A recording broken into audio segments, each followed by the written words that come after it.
Congratulations, we have with me best player of the game and best player of the conference, CJ Perez. CJ, Magnolia won all 3 quarters. Napunta ka pa sa foul trouble pero nung kinailangan ka ng San Miguel, hindi ka nagpatinag. Ano ang pinanghawakan nyo tonight? First of all, I want to thank God sa panalo na to.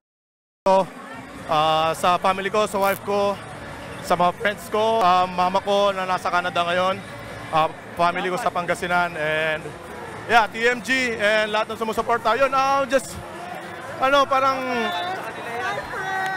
ano lang, yeah, we're down parang lahat ng quarter, then nakakamake kami ng run. So ano lang, talagang we stay composed and sa defense talaga. Yun. CJ, hindi ka lang champion tonight, best player of the conference ka rin. How sweet is this for you?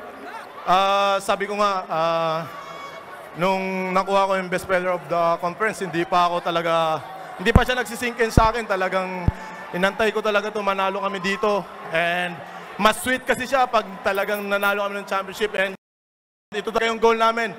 We didn't goal yung mga individual awards talaga.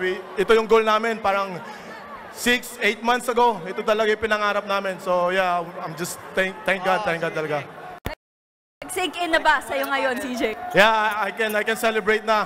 So, yun, thank you SMB fans and sa mga ka-TPC, TMG, Vitargo, and Uncle Bully.